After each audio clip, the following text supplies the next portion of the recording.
And what you gonna do? Oh yeah! Woo! The real world's champion.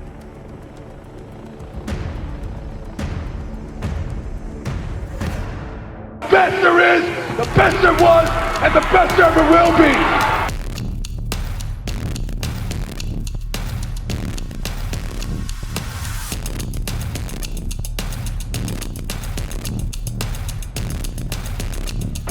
Hey yo. Whose side is he on? What are you talking about?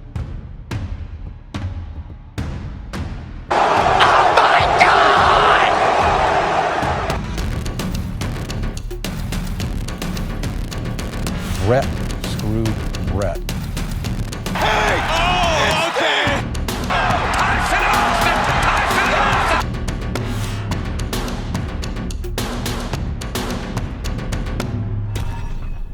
If you're some man,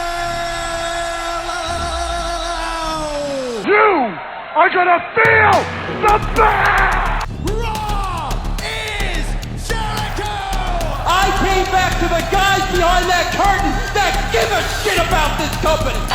Can you dig that, sucker? I now own WCW.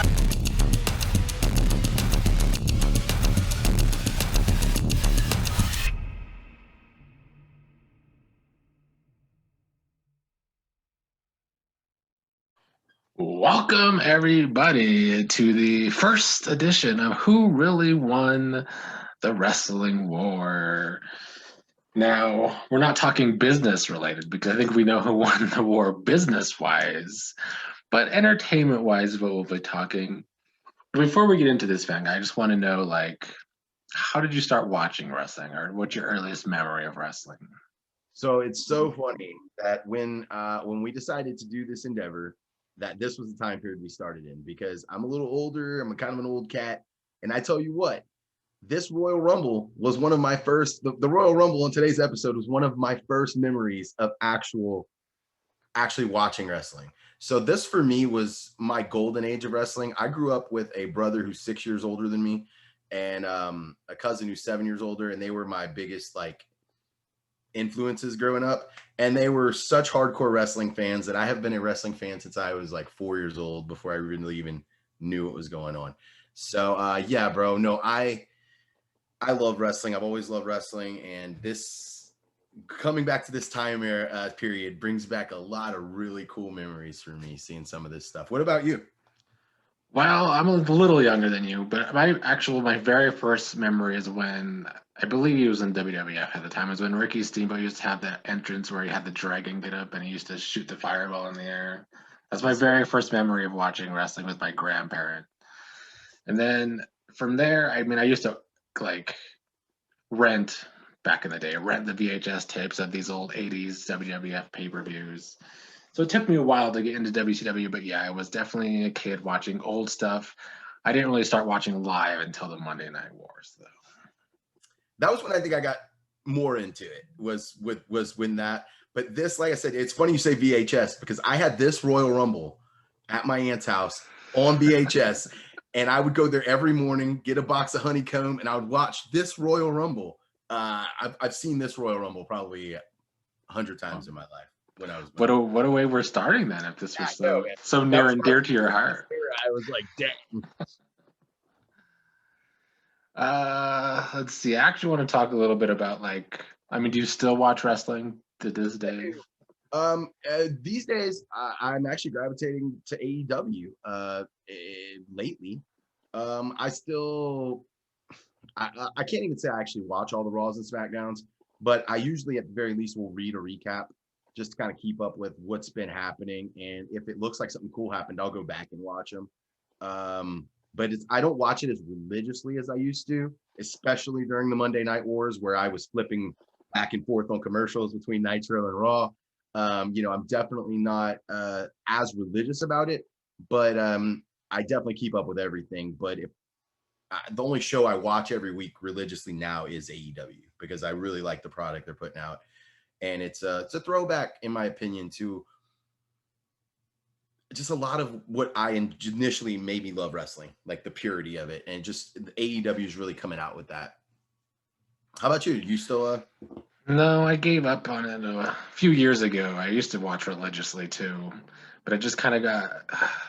There was no characters anymore last time I was watching. It was just we're fighting because we don't, or like they're fighting for a title, or we're just fighting for no reason. Matches are made for no reason. I just couldn't stay into it anymore.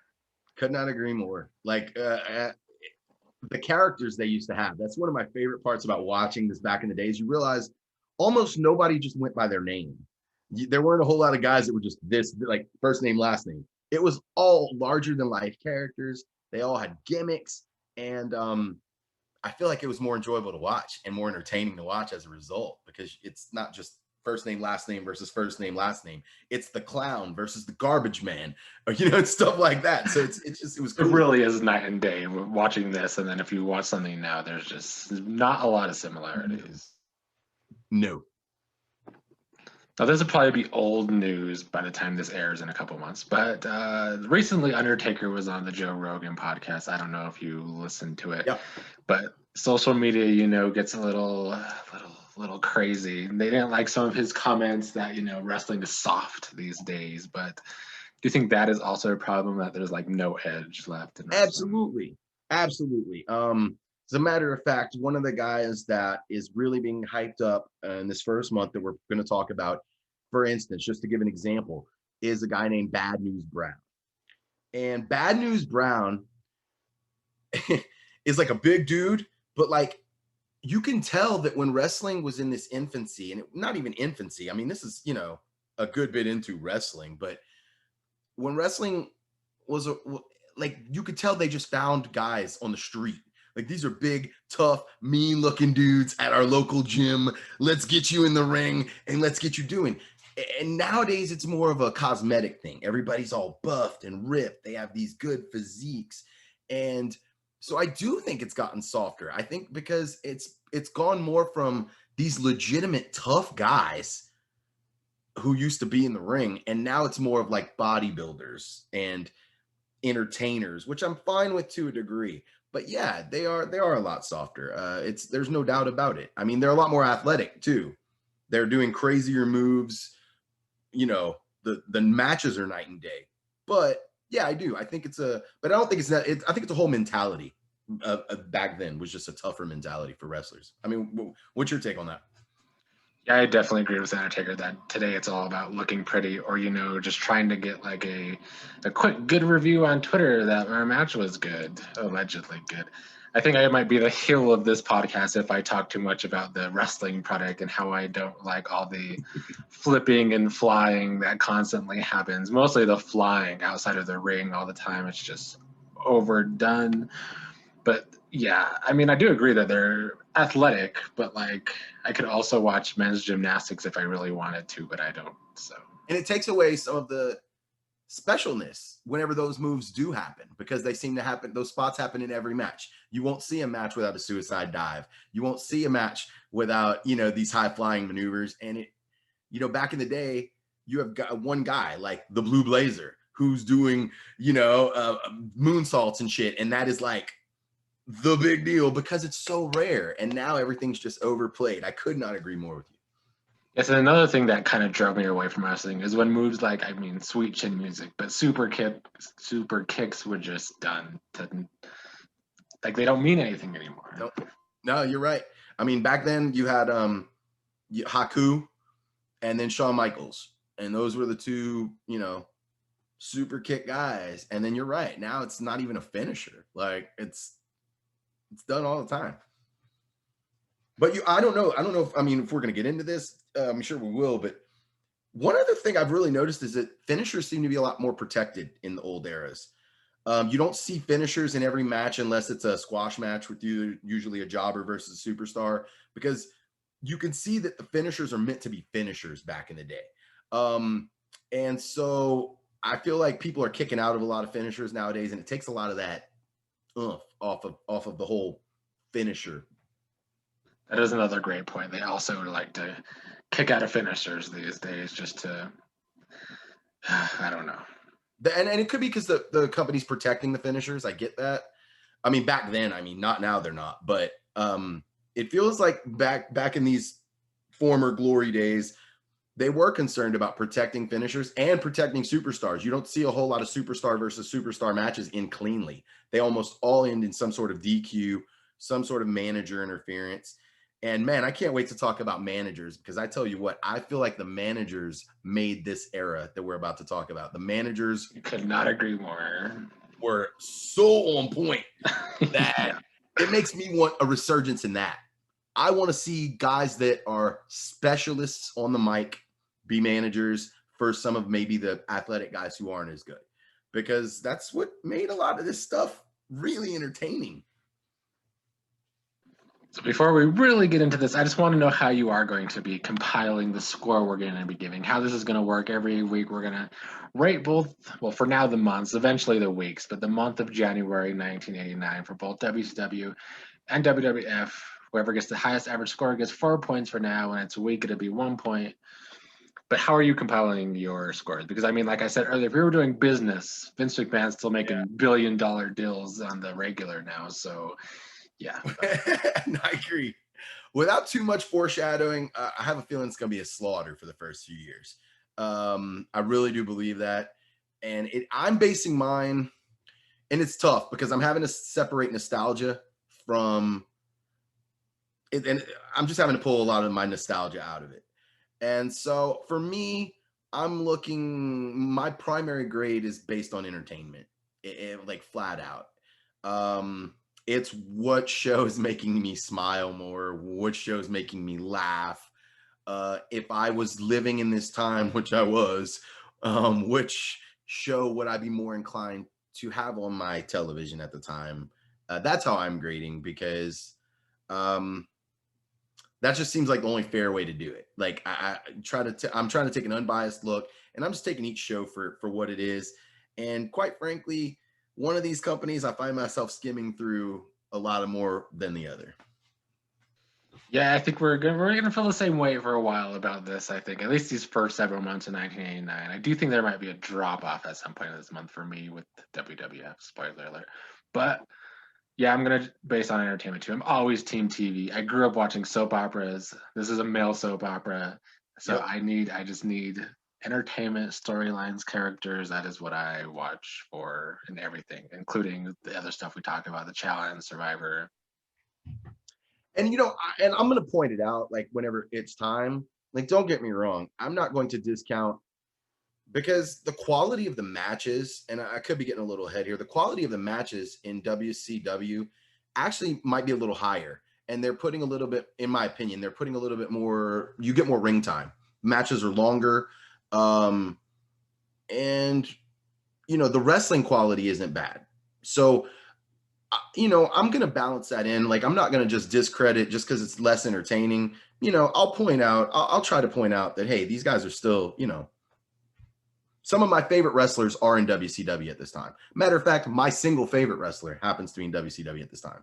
So, it's a tough balance. It really is. But yeah, I'm with you 100%. It's got to be on entertainment. It's just got to be. That's what we're here to do. That's what we're here for. Yeah, I agree. And if it's a good match, it's entertaining. So that's, yeah.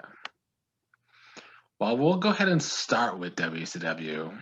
Okay. I'm going to try and set the stage. This is soon after Ted Turner bought WCW. It's also soon after, well, I think Dusty Rhodes left the company in this month because of a whole dispute with like a blood.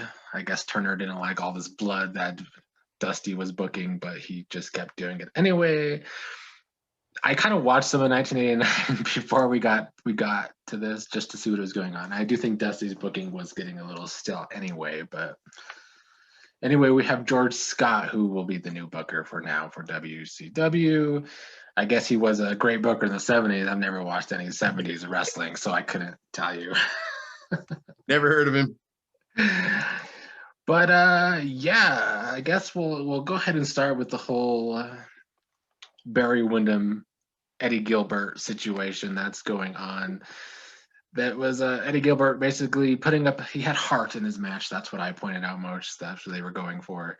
But then he gets beat up by the 4 Horsemen. It's really the 2 Horsemen at this point. But yeah, because the Brainbusters, formerly Arn and Tully, they also recently left. Yes. I think that was also a recent leave, and I also think the Barbarian just left, because actually the first show of this time period was mostly a recap show of the first week. And it showed Dusty and the Barbarian actually had a cage match, and now they're both in WWF. I think losing Arn and Tully was really bad for WCW during this time, because those were 2 of the core horsemen. But anyway, I digress. Gilbert, man, hot stuff. Hot stuff, Eddie Gilbert. I don't think he's that hot stuff. I don't know. Like, I look at this guy and I'm like, is this what is, because like, if this is what used to be attractive, I got a shot. Let's go. Yeah, man, the Windhams, I mean, that's a wrestling in my brain. That's, right up there, not quite, but almost like the Von Erichs. That's just a wrestling legacy with the Windhams. And so, yeah, Eddie Gilbert, I remember him growing up, but for me, my attention's more on Windham here, but that again could just be because of the name brand sort of thing. But I like the dynamic they have here with Gilbert and Windham, especially because Windham is one of the 2 horsemen at this time. And so I think they're using Windham and Gilbert, obviously, as we're going to see. It's more about the Nature Boy than it is about Windham or Gilbert. It's all about Nate. It's not about Windham or Gilbert. It's about finding a way to get Steamboat or someone into actually be a reputable challenger for Nature Boy. So I thought they had a great match on the 14th.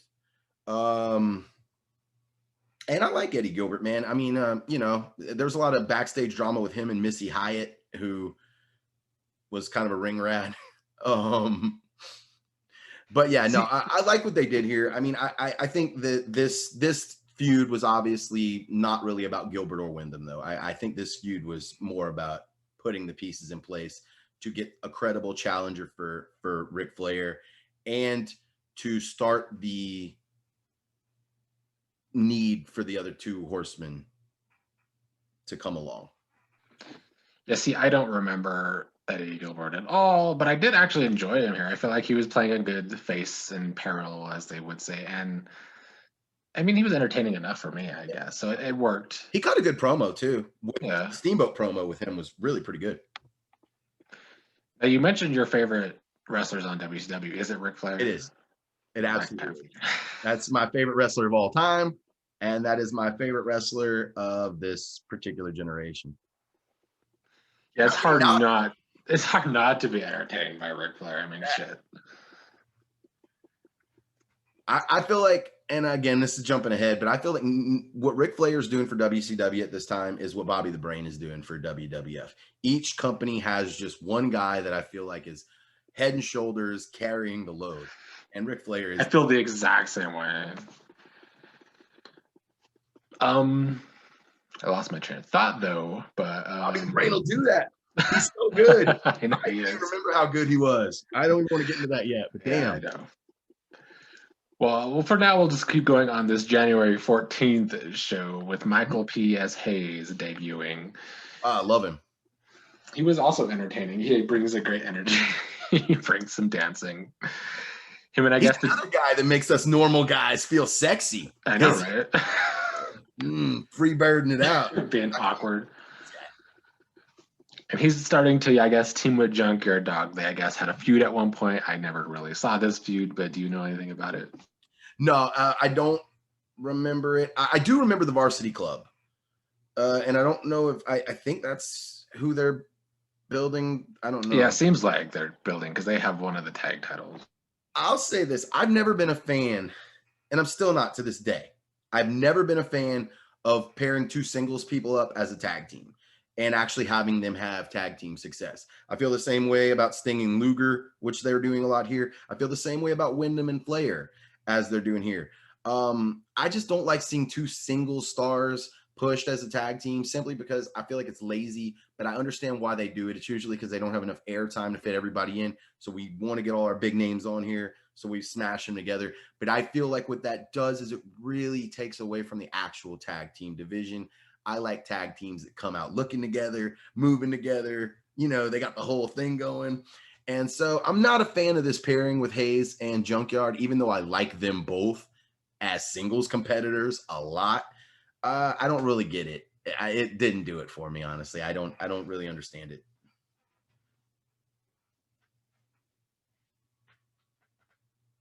I just feel like they could have. I mean, it just feels like, again, it feels like a situation where they're trying to promote Hayes, they're trying to promote Junkyard, and they don't have enough time to do it or something. So they're smashing them together. I wonder if it's because they've lost stars.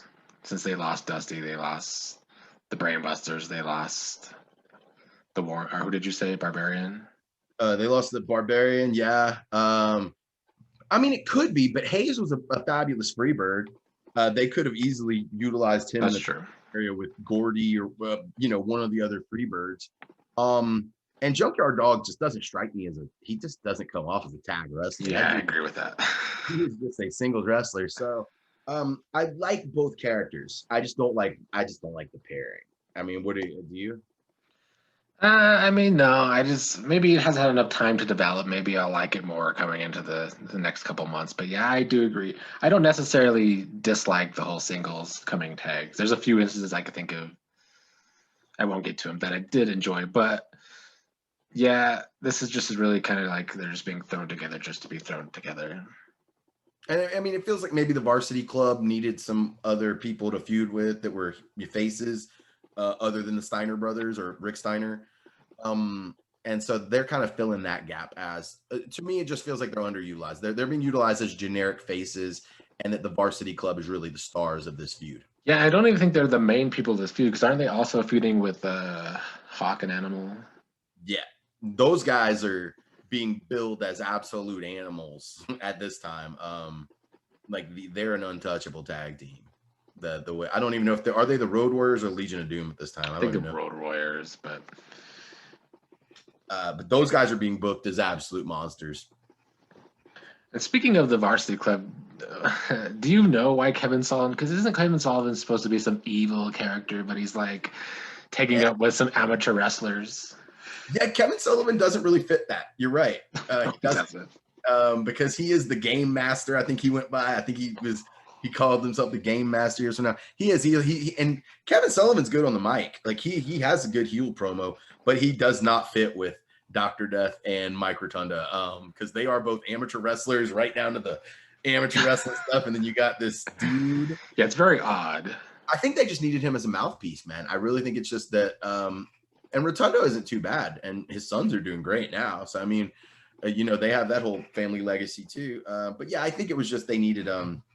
Maybe Sullivan didn't fit in anywhere at the time, because a little time from now they get him his whole carnival of weirdness thing going on, and I think that fits his shtick a lot better. It does. Now this other feud, I'm calling it the Paulie and Cornette feud, but it's also the. But I mean, they're the mouthpieces for this, but it's the Midnight Express feud too. But they're the ones driving it. Yeah, bro. No, I agree with you. I caught what you were putting there, and you're right. This feud is not about the Midnight Express versus the original Midnight Express. This is Cornette and Paulie. I could give a good shit. They could be managing any two tag teams in the world, and my eyes would be on these two guys because they are that good. They are that good on the mic. I did not. Paul Heyman, bro, when you were young, homie, you're better than you are now, which is saying a lot. Like, damn, and Cornette too. These guys are killing it. I don't like either of the. It's weird because the Midnight Express is like a legendary name. Yeah. And I don't really care for either of the groups. Rose and Condry, I like Beautiful Bobby. Beautiful Bobby I'm okay with him. But for me, the real takeaway from this is how you have two legendary tag teams going at it, and all eyes are on the managers again. I mean, is that a good thing though? Depends on what you're after. I think I enjoyed the hell out of it because I think you got to work with what you're given. And like I said, it's if you have these guys that are just amazing on the mic, why not utilize them? And if they're gonna be the mouthpiece for all this and just let the guys in the ring tell the story in the ring, then cool. So no, but man, those guys are good on the mic. Holy shit, they need to bring back this era of managers because it did make it more entertaining. And it helps wrestlers that aren't entertaining. Like it just helps them immensely. Yes, it puts them over the top. Because they don't that's their shortcoming. And now they can just do what they're good at in the ring and leave, the one exception, as weird as it sounds, that I found on the manager side, because most of the managers in this time period from both sides are money. The one who's not for me is actually Paul Ellering, who is in WCW. I don't think he fits with the Legion of Doom Road Warriors. I just don't see. Yeah, I don't think he like brings anything more to the table that they already have. Yeah, they're already pretty good on the mic. Like the one promo I saw in this month with those three, I was like, Ellering's the weakest part of this. Why is he even involved with these guys? They don't need him. So yeah, but no, I think the managers are needed here. And like I said, you have in my opinion, a lackluster match between the Midnight Express and the original Midnight Express. And it wasn't lackluster because of these two guys, Paulie and Jim Cornette. The story actually isn't that bad, though. I guess it was Condrey that left Eaton, and then he had to form a new tag team, and now Condrey's back, and they're calling themselves the original Midnight Express. But yeah, it's definitely Cornette and Paulie driving the entertainment points of the story. Yo, out of control. Like these two are out of control. And it's amazing. Like I want to see that match more than anything else at this point. What about your thoughts on Rick Steiner's character? He's like a slow guy, I guess. He is. So look, all the politically correct warriors out there that watch this, I'm just gonna let you know this era in wrestling is not for you guys because there's a lot of risque stuff on both companies' parts that would not fly today. And I still find it entertaining. So, sue me. But I think it's because I'm able to separate it, and you see it for the time period it was in, and it wasn't meant in a mean-spirited way. And for me, that is the most important factor when it comes to like really getting a distaste for something, is if it's done in a mean-spirited way. It was a different time period. You could play you got wrestlers in the next few years, a little later down, like Eugene, that was, and they like. That shit That's a wouldn't lot more fly. heavy on the head too. Yes, but that shit wouldn't fly today. But yes, Rick Steiner is definitely a slow guy who has, he hears things and he's very bushwhacker-esque. But yeah, so no, I mean, that's the Rick Steiner I grew up with. And at the time, nobody even batted an eye at it. Like it was just a funny character. So I love the character, and I get why people might, whatever, but I love it. The one thing that makes me interested, I just kind of want to see if his character evolves over time, because I remember him being like kind of, well, I guess Bull Steiner's being kind of crazy. His character, for my remembrance, is that it doesn't evolve that much. Scott Steiner was always the brains of that too, and Rick Steiner was kind of always the slower. Which is ironic with Scott Steiner's math. Absolutely. Do you have any thoughts on the feud with Steiner and Rotunda? It's kind of boring to me, but I mean, I can say it's a classic feud in my mind, because again, these are just two. Even though people might not be as familiar, like more modern fans might not be as familiar with Rick Steiner as they are with Scott Steiner. These are two classics, and if you don't know who Mike Rotunda is, I mean, that is the father of Bray Wyatt. Bo Dallas, whatever you want to call it, like that whole family, that's the patriarch. So these are two wrestling legacy, like legends in my mind. So there's something nostalgic about them going at it, where it's just like, I know these are two of the OGs. That's the appeal for me. And they have the amateur wrestling feud thing. But for me, it's just more of that these guys ended up leaving legacies behind that carried a long time. Yeah, that is true. I guess I also just didn't like the whole dog stealing thing. It was just a bit lame. Yeah, and there, I mean, like I'm looking, there are a lot of beatdowns. Like there's a lot of like beatdowns after matches that are happening here, and a lot of not clean finishers. Almost every match is like somebody, like the one thing I remember about that match is it's actually two guys that were superstars at the time. Almost every other match on these cards, both sides, is jobber versus Yeah, that's true. TV So back then. it was nice to see two guys where you actually have a match and you don't know who's going to win it. That's true. Well, we talked about this a little bit, but the main thing of this show going into the next show was that Eddie Gilbert was going to have a tag team partner for Flair and Windham. Now, was this when this all connects, but did Steamboat just leave WWE? WWF? Is that where he just left? I assume that's what I'm thinking, the way they're making it, kind of building it up, because he must have been the one person going from that side to this side, and everyone else seems to be going that way.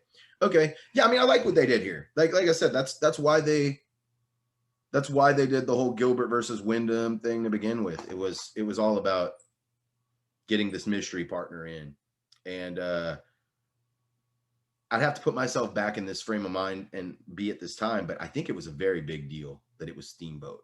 I think it was a massively big deal. And I think that has to do with the business side of things, that so many people are crossing over that way. To get one that says, I want to come back to this way, that's a very big deal.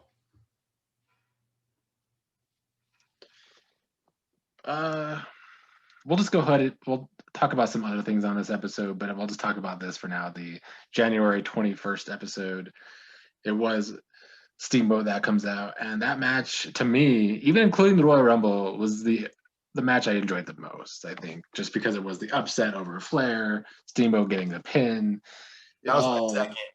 Actually, it's funny you say that. I mean, we're getting ahead, but yeah, that was my number 2 match of my 3. I agree 100%. It goes back to what we just said. Superstars versus superstars. You're not, it's not, the deck isn't stacked one way or the other. And then you got clean pin. You got a clean pin on the world champ. Yes. Which shows up huge, because like we're talking about with these moves nowadays, everything, the super kicks not mattering. When it's a bunch of jobbers, then these big matches do matter more, yes. I guess. And, and it goes to show what we were talking about again, like the finishers mattered. Steamboat hit his flying body press, pinned the world champion in the middle of the ring with his finisher. So no, I actually really like this match. I really like what they did with this, and it built Steamboat up as a very credible, contender for Flair's belt. And I don't think WCW had any of those.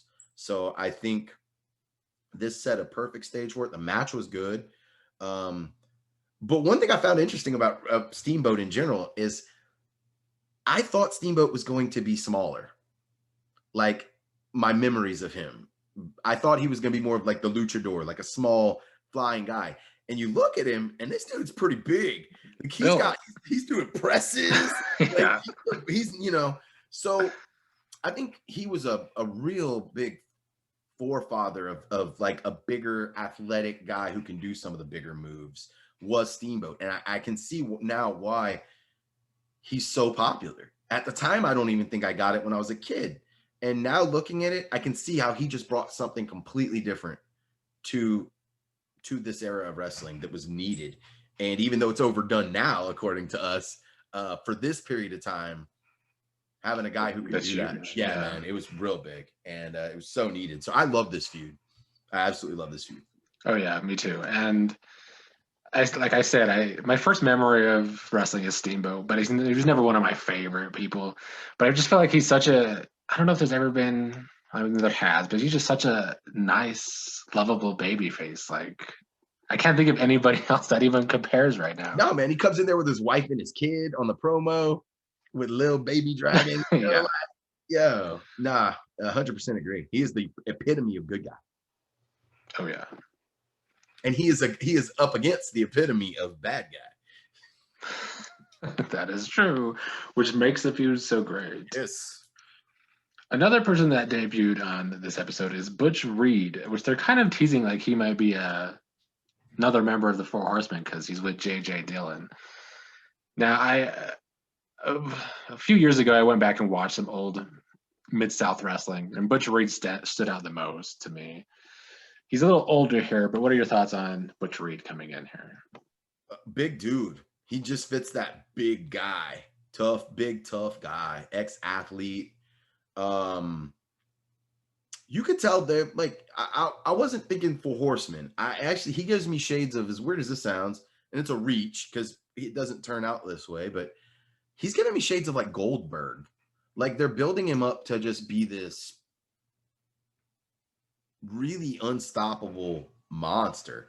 And he's another guy, gets on the top rope. Huge guy, gets on the top rope, flies off for a lariat as his finisher. He's just a big dude. And so I think that they're pushing for that. I don't really remember how it turns out. I'm curious to see over the next few months to see how this experiment pans out. And he's obviously a guy who they felt like needed a mouthpiece, so they got him JJ, who's great. So yeah, I mean, but he just strikes me as a big burly Goldberg type. That they're Lars Sullivan-esque. Like, see, when I was watching Mid-South, I don't feel like he needed a mouthpiece. He was pretty good at everything. He was just a big guy. He was a pretty good talker, but that's why I was thinking the Four Horsemen thing, because he was just with J.J. Dillon. And does he have anybody else other than Ric Flair and Barry Windham? No, I noticed. I don't think so. The only reason, I think it's actually my memory that makes me stray from that, because I don't remember Butch Reed being a member of the Four I don't Horsemen. think so either. I do think there are going to be some surprises in the near future for those people who didn't follow this era of wrestling as who does become Four Horsemen, because I know a few of the face turns that are going to be happening in the next few years, where some of people's favorite faces of all time become Four Horsemen. So I don't think it's Butch Reed, but I wouldn't be shocked if he has a stint with the Horsemen here, because it fits. Like they brought in Mongo McMichael years later to fit the same kind of role. True.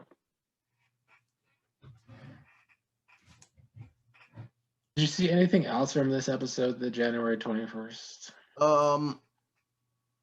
Let's see. I mean, yeah, another match with Hayes versus Russian Assassin 2, Varsity Club versus Jobbers. No, the big part of that was the Flair, Windham, Gilbert, Steamboat. I have just stars all over that match.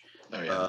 That was definitely the highlight of this episode. I actually have the least stuff written for that 21st episode. That was the episode I have the least notes written on. So yeah, me too. I think it was probably an underwhelming episode. It was also a shorter one, but the one thing I did write in my notes is just I enjoyed how many old ladies and grandmas were in the crowd for this episode, or just in general this time period. Everybody loved wrestling then, man. It's hard to explain. It's gone through such peaks and valleys with it being cool, not cool, cool, not cool to like wrestling. And I think this was just an era in time where it was accepted. Like it was okay to be a wrestling fan. It wasn't this bad thing. There wasn't a stigma. Well, moving on to the January 28th episode, you talked about a Steamboat with his family. So Flair's like Steamboat Hero promo. That's exactly what I have written. Did you enjoy though? Flair's like he's living in denial. Do you like his still living in denial about what happened? Yeah, man. Flair, I love those kind of heels. I love them. I love the childish heels, like Bobby the Brain and Ric Flair have very shades of each other, where they're serious, but they're not. Like you can tell they don't take themselves too seriously, and there's something about that I love. So Ric Flair plays this perfectly. Like he's the best. He knows he's the best, and there's no, it was a fluke. Getting pinned in a tag team match don't mean shit. He's Ric Flair, styling and profiling. Nothing gonna change that. So yeah, no, I think these two guys, you really do, and we just said it. You have the epitome of hero versus the cowardly villain, and it doesn't get any better than that. I don't think. I was also kind of wondering though if this was like Turner's way of getting back at Dusty. We're suddenly being all family friendly after all that blood. And here comes Steamboat. See, I didn't hear this thing about Dusty, like, because Dusty in my brain is one of the most notorious cutters ever. I thought. Yeah, I didn't really know what the problem was either because I just feel like there was always at least some blood in NWA. Yeah, But I guess they had a problem with something that I guess he bled too much. So then they had this thing where, like, I don't know if it was Hawk or Animal that put a spike onto, like, had a metal spike and spiked Dusty. yes. Yeah, so that's what definitely made Turner even more upset. And Dusty was about that life, though. That kind of goes back to your very first statement, or what you were talking about, the Taker saying about how the guys are just soft now. These guys were tough. They didn't care about cutting their forehead to make matches look better. They didn't care. Dusty was the king of that. Like, Dusty was the ultimate showman. And so, yeah, I don't, I get where it's not the most health conscious thing to do, but I liked it. I like all the blood. I just do. Yeah. Another thing in this dynamic, though, I do like it that it's a family man versus millionaire Ric Flair, who he even said, this isn't for family men, this is for athletes or something to that effect. Yeah. I mean, Ric Flair he just plays he plays that character perfect. Like, he's better. He's the, the forefather of the MJFs. He's the forefather of every overly arrogant, but not warranted. Like, all the guys who clearly aren't as good as they think they are. Ric Flair paved that road for every single one of them. The man was just magic on the mic. Absolute magic. He could turn anything into gold. Every time, too. Just every time is super entertaining. Very consistent with his promos. Yeah, he's got that Yeah. He does. And somehow it never gets old. No.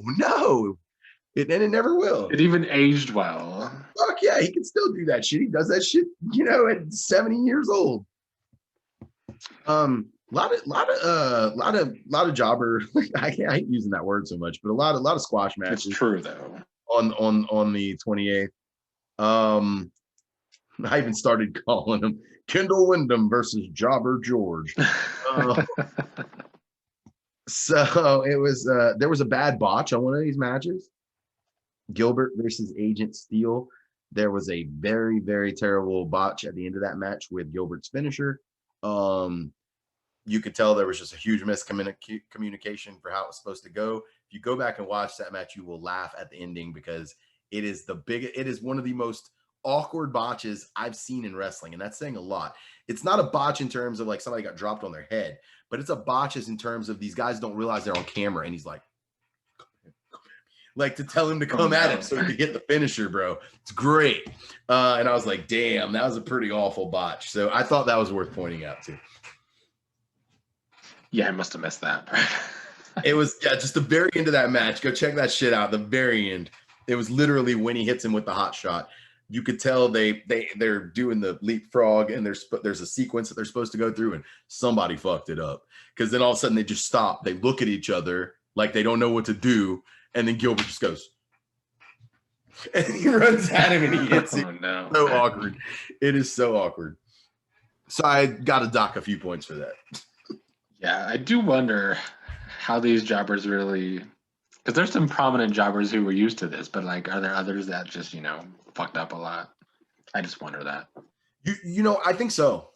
Because it kind of goes back to even what I think they used to find these guys at bowling alleys, at truck stops. They're mean, tough looking guys. That these are the guys we're going to train to be wrestlers. The wrestlers nowadays, they grew up wanting to be wrestlers. They've been training their whole lives in a lot of cases. They've had proper training. So I do think that a lot of the stuff back then, they're just not athletes. They're not as well trained at all. Well, the big angle from this episode was the injury to Eddie Gilbert with Flair dropping the knee on his head. A little brawl after with Steamboat as well and Windham. Yep. I just think it was good at continuing this feud between the four. They're going the right way with it. Yeah. They're definitely going the right way, I think. I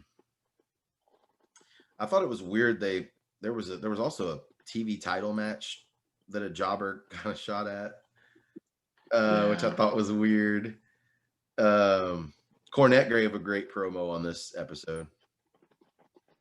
Yeah, I feel like he did it in almost every one. Yeah, this one, I have stars by this one. This one I really liked. And actually, that's what I wrote. I was like, man, this is more about Cornette than it is about the Midnight Express. This guy's good. And then, some Luger work. I love Lex Luger. So, this was an okay episode. Just a lot of squash matches other than the Steamboat Flair stuff. All a little lackluster for me simply because I just feel like I know who's going to win every match. Yeah, I agree. One thing I'll say about Luger, though, I feel like he has a rep for not being good on the mic, but I mean, I've enjoyed him so far every time I've seen him on the mic. It's not bad, bro. Yeah, I agree with you. I think for whatever reason, he just got that rep and he didn't earn it because he's never been that bad on the mic.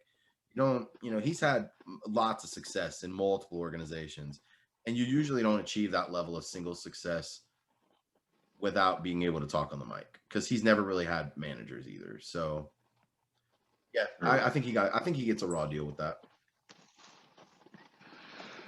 Any other thoughts for WCW in January of 1989? A lot of squash matches, I will say, and we haven't covered WWF yet, but what I will say in general, the matches for WCW seem to be a little longer, a little more drawn out, a little more technical too, actually, a little bit more wrestling. But I don't know if that's necessarily a good thing because I find it to be a little less entertaining. I find myself fast forwarding through a lot of these matches. But more what we said, just they're protecting finishers. They're protecting wrestlers by not having them go against each other. And the managers are just out of this world. Outside of Ric Flair, the managers are carrying WCW. Yeah, I agree. Flair is definitely, like you said, the driving force of WCW at this point. I mean, I do like Steamboat as I agree. Steamboat as the other side too. Steamboat came in with that hero with his family, the All-American hero promo, and can't beat it. So yeah, I agree. But those are the two guys, and then the managers, and the rest of it, yeah, I could take it or leave it. Well, let's go ahead and get your score for WCW in January. I wanted to be fair because it's the first show, and I didn't want to give them what I really thought they deserved, which was a very bad F. So I went ahead and gave them a 6.5, which is a D. They wouldn't have even gotten that had it not been for Ric Flair, Jim Cornette, and Paul Lee and Steamboat. I wanted to give WCW room to go up and room to go down. So I gave them a 6.5. I think it's fair. The shows didn't particularly entertain me that much. Yeah, I was a little more lenient. I think I just gave them the benefit of the doubt because they didn't have like a big show in this month, and WWF had like 2. So I gave them like a low C. I gave them a 7.4. I was being kind of nice, but that's fair. That's what I mean. On the first one, it's tough, right? Because we got to see where it goes. It's tough. It's tough to just get a baseline. That gives them a 6.95 to start. I think WWF might be beating that, but we'll get to that now. So like this started with WWF. It started with a recap show, but did you have any notes on that episode other than, I have a huge note on this episode. Go ahead. Something shocking happened at the beginning of this episode. Dangerous Danny Davis beats Jim Powers. Dangerous Danny Davis beats Jimmy Powers. To me, that is a jobber beating a non-jobber. True. I mean, I know that's not a huge note, but that shocked the shit out of me. And it was more than WCW accomplished in all their shows, where I literally knew who could win every single match. So even though it was literally the most insignificant match possible between two jobbers, we'll say, the one that was actually more of a superstar lost this match. So that was my, I'm not gonna say it was my big takeaway from this episode, but it was an interesting takeaway that I get what you're saying though. I mean, it helps if it's unpredictable. That's what made the Monday Night Wars so great, is it was unpredictable. You see Dangerous Danny Davis coming out in his little, prison looking tights. I'm like, this guy's like king jobber. Like, there's no way he's gonna beat Jimmy Powers of the Young Stallions. There's no way. And then he does clean. I mean, not clean. He pulled the tights, but yeah, I like it. I like the unpredictability, 100%. I found the recap episode. I found it was interesting that Warrior seems to squash everybody, even other superstars like Honky. Yeah. They showed a squash match between Warrior and Honky Tonk Man, and Honky Tonk Man was a champion for a while. So the fact that they were a long time squash him like that, to me, was huge. The Mr. Perfect end review. Mr. Perfect is one of my favorite characters on WWF at this time by a mile. And so I actually remember these little vignettes when they aired, when he was throwing the... Yeah, those were great. Those were some of my favorite vignettes. They're so memorable. Absolutely perfect. He does the pull shot and knocks all the balls in on one shot, throws that touchdown to himself. He does the home run derby. That's how you know they're so great, because you remember them all. Bowls the 300. Yeah, bro. And they didn't show all those in this episode. I still remember them all. So yeah, great characters. It was mostly a recap. There was the Bret Hart versus Bad News. I guess they're both undefeated as singles, but it ended in a draw, which I was kind of... They stayed undefeated. Going further to show both sides are protecting people. They don't like a lot of clean finishes between two superstars.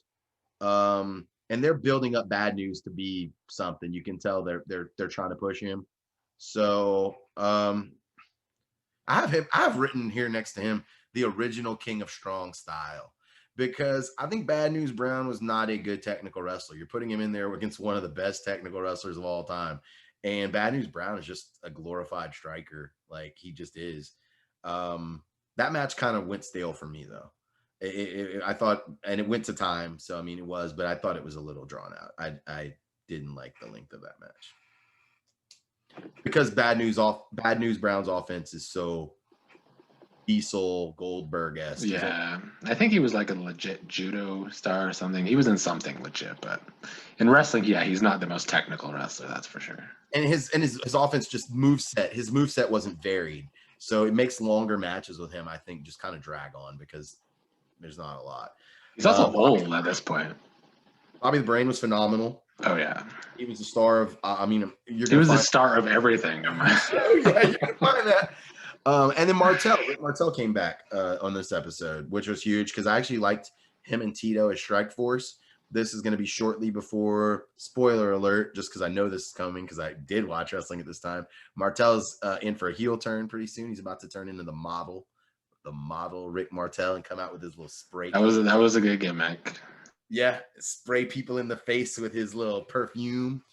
The Rougeau brothers and Dino Bravo. I thought this was funny. Well, we're not at the Rumble yet, so I'm not going to get there. But yeah, I mean, it was a recap show.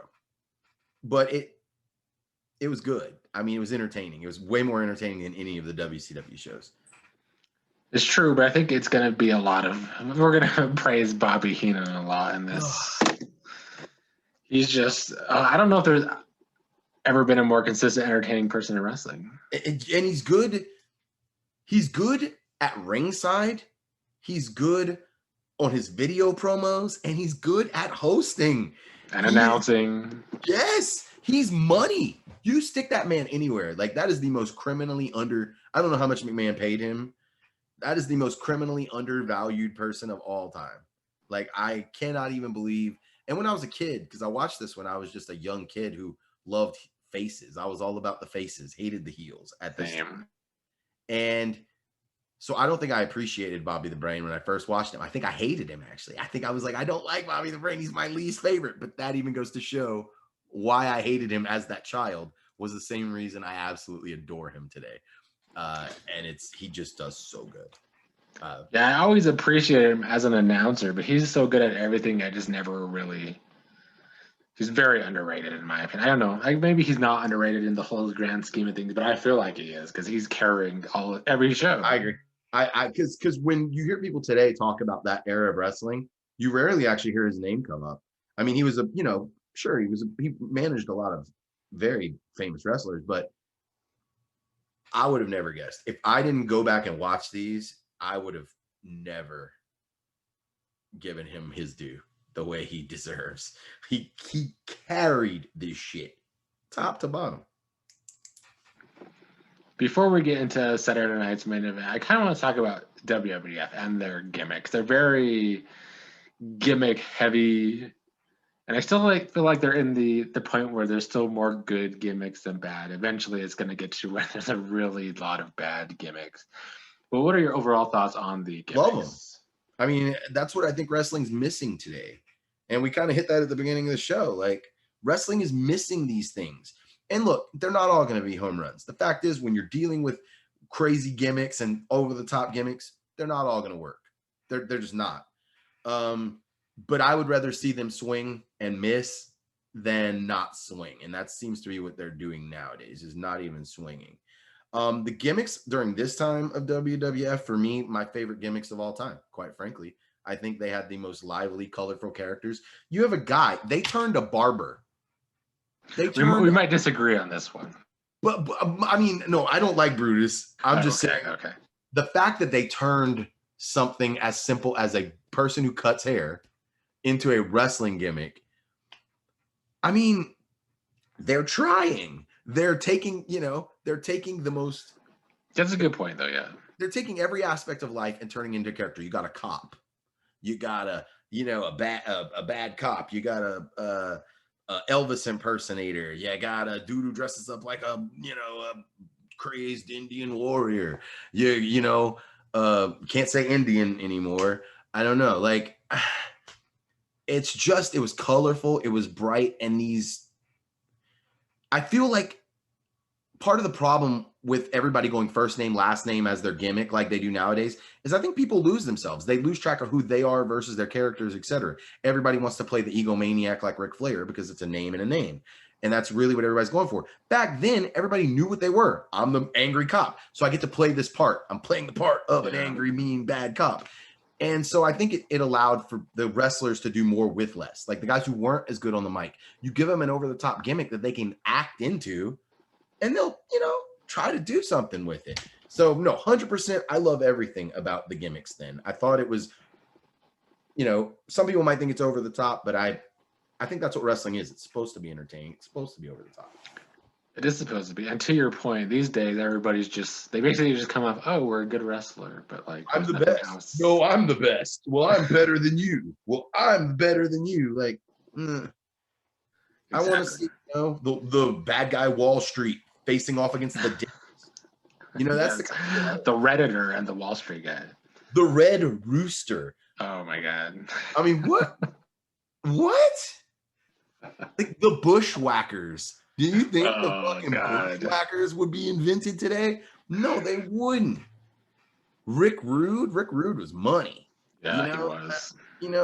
There's room for guys like that, but it's oversaturated today. And back then it was just, you look at I'm getting a little ahead, but you look at what Heenan's about to do with the Brooklyn Brawler. It was just better, man. It's more fun.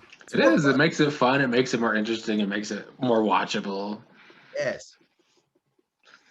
So we'll start with the Saturday Night Main Event, January 7th, 1989. One of the few gimmicks I don't like is Brutus. I get that he's the barber. I don't know. It's just hard to take him seriously. And I get that it's over the top, but I just don't like Brutus. Brutus kind of sucks. I mean, like, he got that job because of Hogan. Everybody knows that. Like, they were just boys, so he got it. I don't like Brutus. Like I said, for me, it was just the fact that they could take anything and turn it into a gimmick. And you got a guy who's willing to get all his hair cut off in Ron Bass. So, if you're going to ever have a barber gimmick, you better have a guy like Ron Bass who's willing to have a hair match and shave all his shit off. So, what I thought about Saturday Night Main Event was I have a lot written about the interviews. Again, the interviews are priceless. It's so weird seeing Vince McMahon on commentary again. True. That's really interesting for me. But yeah, I mean, just there's a ton going on here, actually. Jesse Ventura is right up there with Bobby Heenan for me. Not quite at that level, but Jesse Ventura is pretty fucking money on the mic, too. He's hilarious, too. Yeah, I agree. Like, holy hell, I didn't remember that either. Like, Jesse Ventura. And him and McMahon have good chemistry, especially for, kind of having their real life spats. Yeah, and Ventura just rips on him the whole time. I thought I thought it was hilarious. One of my favorite parts of this episode was the Red Rooster interview where Heenan and Ventura start ripping on the Red Rooster together. And now you just talked about like our two favorite guys, I guess, on the mic, and they're both ripping on this face who's a joke of a face. How can you not enjoy this? And they are mercilessly ripping this guy. Bobby the Brain is managing him at the time and just telling him what a big piece of shit he is. That was great. That was so good. Like, how can you not love this? Like, what? That was my favorite part of this episode. I agree. Was that interview right before the Rooster turn. Was goodness gracious. I also have highlighted the Warrior honky tonk squash. And then I was like, Warrior is not a good wrestler. I had it written 3 times. It's like, Warrior is just not a good wrestler. His move set is limited to 3 moves. And then I have a lot of nostalgia with the Warrior, though, so it's hard for me to set that aside. I was a very Team Warrior over Hogan. Everybody was. I wanted Warrior to win at WrestleMania 5 too. I love the Warrior growing up, so I'm with you. It's just like I said, looking back, I'm like, damn, his moveset was very limited. Like big time. And then you got the Mega Power split coming that they're clearly teasing. Teasing that a lot. That was the match. A very problematic gimmick that would get WWE canceled today, and I probably rightfully so, is Akeem the African Dream. I don't even know what to say about this gimmick, to be honest. It doesn't even make sense. He used to be one man gang, and then he's the African Dream. It's not great. I'm with you on that, and this is exactly the gimmick I was talking about whenever I said both sides are doing some shit that wouldn't fly today, and this is one of them. I don't mind it so much, but I'm just super not sensitive about anything really. So I'm not saying I support this one, but I liked him better as one man gang for sure. The gimmick doesn't make any sense. It absolutely makes no sense. Like, why would the African Dream Hakeem? It's not a good gimmick. I don't think. I mean, he just dances weird all the time. And then they do a lot of stereotypes, typical stuff with Slick. True. And I love Slicks. I mean, like, I fucking love Slick. Him and the $1 Million Man's little interaction or the Rumble pick was hilarious. Yeah. It's an awful gimmick. The Twin Towers. I mean, you got 2 huge guys, so at least they're credible. They're credible opponents to Macho Man and Hogan, who are literally 2 of the biggest superstars in the world at this time, like bar none by a mile. So if you're gonna have Hogan and Savage team up together like they have been, because I think the Mega Powers have been a thing for a little while at this point, probably 3 or 4 months. I don't think they had a super long run, but I do think they were together for a little while. And if you're going to have a tag team even try to be a credible opponent to them, it's got to be 2 huge guys like this, because it's Hogan and Savage. I mean, and then obviously you'll see the dichotomy. WWF is really good storytellers at this point in time, I think, because they actually had the exact same situation happen to Hogan and Savage. They had Savage get jumped after a match. Hogan comes out immediately to save him. They have Hogan get jumped after a match. Savage doesn't come out until it's Miss Elizabeth that's getting fucked with. So they're subtly telling the story. They're showing it rather than telling it, which I like. I mean, it's clear foreshadowing. I mean, there ain't no surprise, even if you don't know what's about to happen. It's, you should know what's about to happen. I also really enjoy, I don't know if it's shades of real life, but Macho Man plays very well jealous. It's very, very well. Though, that was really going on behind the scenes. Me and my roommate were actually talking about that when I told him about this podcast. I told him what era it was in. He said, holy shit. He says, that was the craziest gimmick ever with the Mega Powers breakup, because what they were showing on screen was actually what was happening behind the scenes. Because Miss Elizabeth had cheated on Savage with Hogan. There was a lot of drama between those 2 in real life. And they were not, and WWF didn't give a fuck. They were like, we're going to show it all. And so I think a lot of that jealousy you see on Savage's face is actually he's channeling his real life emotions there. Yeah, well, it works because it comes across very believable. Fuck yeah. I like seeing pile drivers too. I have that written. A lot of the moves that are banned nowadays, like I like seeing some of these old school moves. Like I like seeing people just busting the pile drivers. And sorry, arguably the thing I've written, the biggest thing on Saturday Night's Main Event for me was the first time we ever got to see the Perfect Plex. This was the debut of one of the greatest finishers of all time, and he beat Coco Beware clean with it. Yes, I'm very excited to watch Mr. Perfect again. I always enjoyed him. Yeah, he goes on quite a run. This is the beginning because he just debuted at this point. This is the very start of his run, and I believe he goes undefeated for quite a while. They do let him live up to the Perfect moniker for quite a while until maybe Hogan beats him a year or two from here. Yeah, I think you're right. And I think I think Perfect actually gets a clean pin on Hogan before that.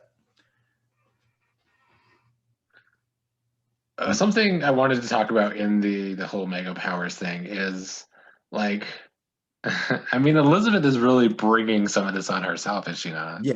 The storytelling. Yeah, I mean, right. Like Bobby Heenan calls her the Jezebel, and he's not wrong. No, she's not even denying it. Like, I think she could play the part better. I think she, she's there because of who she knows in real life and her connections to those two guys. I don't find her to be a particularly good manager. It's funny because I think Bobby Brain actually says that verbatim on one of the episodes. She's not a manager. She's just a eyepiece or something like that. And it's true because I don't think she brings a lot to this other than that dynamic. I think she's necessary because of this dynamic. Yeah, for sure. But she doesn't bring a whole lot to this team other than that. She's not particularly good on the mic. And when she does, she actually is playing into it. Like she's acting like she's closer to Hogan and she's married to Randy Savage. It was because Hogan was such a big star at the time. That's why it was easier to make him look like the face in the situation. Yeah, when he's kind of not. No, in real life he was not the face, but not in real life. But I mean, even in this storyline, I think from WWF's point of view, Hogan is at this point in time was the consummate face. Like it's tough to get anyone more over on the good guy side than Hogan, even if it was somebody like Savage. So I think when this team breaks up, it was really the only way they could go was to make Savage the heel because the world at the time wasn't ready for a Hogan heel turn. Like I know that sounds weird. It's just I don't think it would have been received well. Hogan was still say your prayers, eat your vitamins, that whole thing. So I think he was like the ultimate good guy. And that was why years later, when he joined the NWO, it was such a big deal because this guy had never even hinted a heel turn before that. Well, we already touched upon it, the last part, just the Red Rooster versus Tito Santana. It was my favorite match of this event, too, because of Heenan, again, just all his trash talking. Oh, yeah. The turn of Red Rooster. And you can hear him outside of the ring while the match is going, telling Red Rooster what a big piece of shit he is while he's It was great. You suck. Do this. No, do this. Oh, man. And then Rooster gave him the beatdown right after, which sets the stage for a very entertaining next episode. This whole Saturday Night's Main Event was just great storytelling from everybody. It pushed Warrior, shades of the Mega Powers feud, Red Rooster versus Heenan. It was just great all around, outside of maybe Brutus the Barber. I can't disagree with that. I do think it was. I do find it. I didn't remember that Ron Bass actually had the pedigree before Triple H. Yeah, I didn't even know that was. That was something that I, it was cool. Mr. Perfect. I just feel like WWF was a lot more on point with they were more concise with what they were trying to do. Like we know that we're doing this, and they did it, and I can appreciate that. They were, but I feel like the whole bad gimmicks over good gimmicks is coming sooner rather than later. But we'll see how this plays out. On to January. The Red Rooster. How much more? That's a shitty gimmick. It is, but it works right now thanks to Heenan. Dude can turn shit into gold. Like As we're about to see with the Brooklyn Brawler.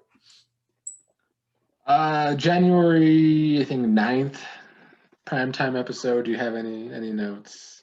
I think the biggest note I have was Honky Tonk Man hitting Brett with a guitar. I believe that leads to something more down the line. Was this the Brooklyn Brawler episode? That was the next one, I believe. Okay. 7/14. Oh yeah. No, yeah. That's the only thing I have on there too is foreshadowing Hart Honky feud. It's I do think they actually. I think they actually did end up feuding there too. Coming up, but no, I mean this was just more of the same. And you're gonna see that theme with a lot of these WWF shows this month. Is they're all setting up the same storylines. They're all But I like it because they're more focused. It feels like they're very focused on we're trying to tell 2 or 3 stories rather than 10 or 12. And they're not trying to fit people in on cards the way WCW is doing with like Luger and Sting, the way that they're doing with Junkyard and Hayes. They're not, WWF isn't doing as much of we're just getting these guys airtime because they're our big names. They actually have stories they're trying to tell. I do have one more note in this episode, just that I hate the Bushwhackers I wrote because they're just gross and they're just not even like.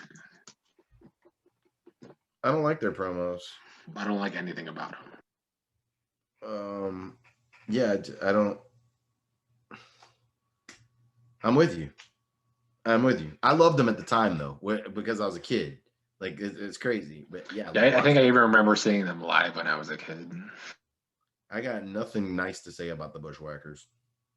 Me either. But on to the Royal Rumble. You said this was your event as a kid. It was. Well, it started with Dino Bravo and the Rhodes brothers or whatever the fucking names are versus Duggan and Hart. In fact. So yeah, the irony to this match was you had the Hart Foundation, literally the most Canadian guys on the planet, teaming up with Captain America Hacksaw Jim Duggan to take on Team Canada, the Rougeau brothers and Dino Bravo. I had to laugh at Brett yelling USA when I know what happens years down the line. Time, bro. That's all I'm thinking. I'm like, how much is this killing Bret Hart inside? And that's what I'm thinking this entire time. How much is this killing Anvil and Hart to have to do this right now? Because they're so Canadian that this had to just eat them up inside. It was a good match though.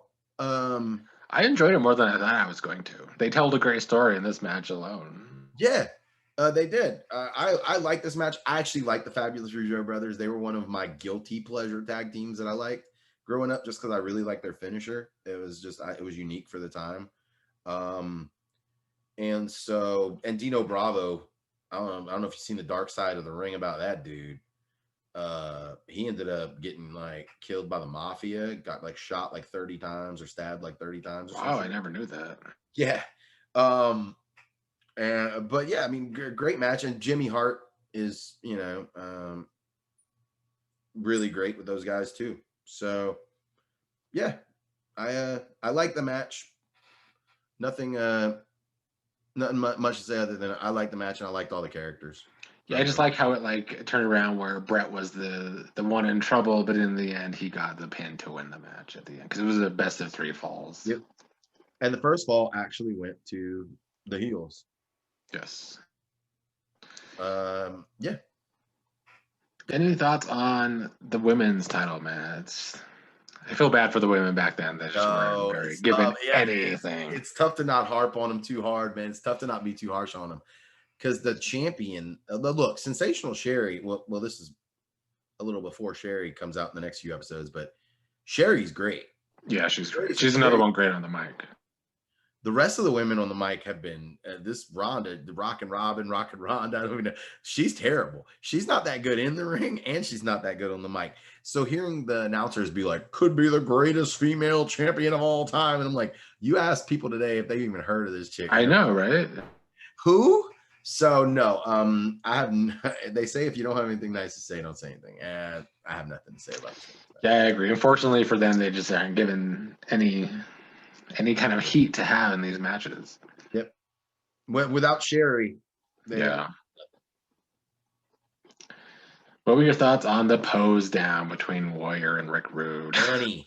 This is a money segment, but I feel like Ventura made this segment.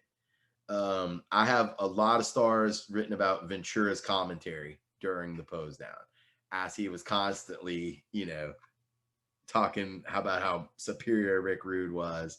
I think this pose down showed that Rick Rude was as good as anyone thought he was, like in terms of his just bravado. And it wasn't just because it was a pose down, like you could just see it. Like Rick Rude oozed confidence. He oozed that character. And, the Warrior was arguably the most popular wrestler of that time. So I love this segment. For as hokey as it was, and it was just a oil him up. You got, the brain oiling up Rick Rude. They wouldn't do this stuff nowadays. And if they do, it's like a shitty karaoke thing or whatever. I don't even know. This was vintage. I loved the I loved every minute of this segment.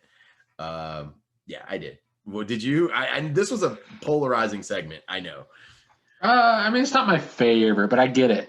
There's one thing I'm probably being a stickler about. I just feel like it doesn't fit Warrior's character to be in a pose down because he's supposed to be this kind of animal type, off the wall person. He wasn't really doing anything with the pose down that I don't think he did anything during the pose down that went against his character, because he wasn't acting like Rick Rude was. Like that's true. Seriously. And I think that for me actually made it better, was because of the clash of the Warriors just looking all jacked and Rick Rude's out there telling all you fat, ugly slobs who your girlfriend wants to come home with that night, and doing his whole bam. I think it was just the clash of styles made me love this feud, and this feud goes on past this. I'm happy to see the next few months of this feud. Yeah, I think overall it worked for me, and the whole Rude beating him with the workout bar also worked. Yeah, Ventura's commentary during this was awesome.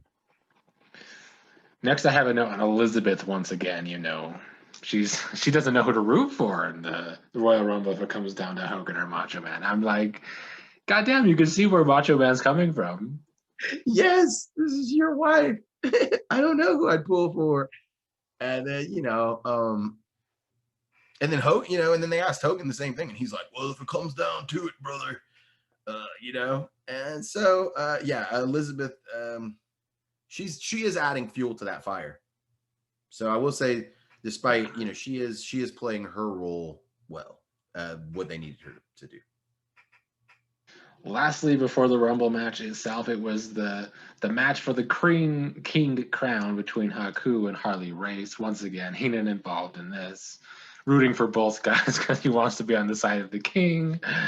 Once again, money. That was once again the best part of the match. Of course it was. Hearing him cheer one guy on, and then as soon as he loses the momentum, hearing him cheer the other guy on, and the fact that you could clearly hear this, like they were, the focal point of the match was the brain. It wasn't what was going on in the ring. That just goes to show how amazing he is. That he was able to pull this off. I'm not crazy. I'll be honest. I have this written, and I wasn't crazy about it then. I'm still not crazy about it. I'm not crazy about the Haku King gimmick. I don't think it fits him, because Haku is notoriously the toughest guy. If you ask WWF wrestlers of years past who the single toughest real life tough guy was in the WWF, Haku is going to be in the top 3 of any of their lists. This dude, there's a lot of stories about him kicking real life ass. This is a bad man. And the King gimmick for me just didn't, it suited Harley Race more than it suited Haku. So I'm not crazy about the gimmick to begin with, but the match, because of Bobby the Brain, it was good. I agree on that point. Well, next was the Rumble. It started with Axe and Smash. Another gimmick I want to ask you about, how you feel about Demolition, because I don't really understand why they're supposed to be there out here with this S&M leather type situation, but they also have face paint. They were, considering how much success Demolition had, because they're arguably one of the most successful tag teams in WWF history. they came about because WWF was trying to recreate the Road Warriors / Legion of Doom in their own way. And I guess that was the best they could do. And so it wasn't necessarily the most accurate attempt at recreating that, but it was their attempt to create two tough guys. And I actually do think that is why they booked them this way in the Rumble, because this was the tag team of the time. I believe they were World Tag Team Champions at the time, crushing everybody. And rather than letting it, I think to keep these two guys strong, the smartest move was to have them go in as number 1 and number 2 in the Rumble, which basically says, look, it's tough to get from the beginning of the Rumble to the end, no matter how tough you are. And because they are equally tough to each other, they're going to, I feel like they're going to hurt each other. And I feel like this was the smartest move to keep Demolition's strength, to not make them seem weak, is to put them against each other and put them first. So actually, I applaud the booking decision. I think it was really intelligent for what I think that WWF was trying to accomplish with it. Yeah, I agree with that. Because I really do think it was about preserving their strength. All of the ball drawing, all of the little vignettes where you see people drawing their numbers, I thought that was great. The Rumble match was really good. The Snake Andre thing is a classic. Yeah, that was actually my favorite part of the first third of the Rumble, with Andre being the main storyline, was kind of my favorite part of the match. Yeah. And then the Snake getting him out to continue that feud. And again, and that keeps Andre strong. Because, they're like, well, no one could have gotten Andre out. Yeah. His fear, he got himself out because he was so damn scared of the Snake. So that was, it was intelligent booking. It really was, to keep people strong, and et cetera. So yeah, no, I enjoyed the hell out of this Rumble. I'm not crazy about the finish. I don't understand. I don't understand why the person who won this Rumble won this Rumble. It just seemed like a very wasted opportunity that could have been given to someone. Maybe they were trying to push him, and then they just realized in the upcoming months that he wasn't very good on the mic, etc. And they were like, failed experiment with Big John Studd. I don't know. But I just feel, I love the Rumble. I just didn't like the who won. I just felt like they could have gone a bunch of other ways. Yeah, I have mixed feelings about it because I couldn't remember who won. So I was expecting it to be Hogan, to be honest. I knew exactly who was going to win. And that's what I almost made it less enjoyable for me, because I was like, as I'm watching this cool Rumble unfold, some of the greatest moments, and then I'm like, Big John Studd. Yeah, it petered out at the end because of that. Yeah, I'm just waiting. I'm like, when does Big John Studd come out? Because I remembered he won it, and I was just like, this guy sucks. What I will say I like about it, though, is that because in the rest of the Rumbles, or almost the rest of the Rumbles, it's one of the main people that you think is going to win. So I do kind of like that it was unpredictable. But yeah, I don't know about it being him. I'd rather see DiBiase, but DiBiase's also was a huge star at this time. He was one of the big guys. So I would have liked to see DiBiase. Who was the final three? It was DiBiase, Studd, and another heel. I remember Studd overcame the two heels. Was it Hakeem? I think it was Hakeem. Yeah, that's probably it. I'm glad they didn't let Hakeem win. That's for sure.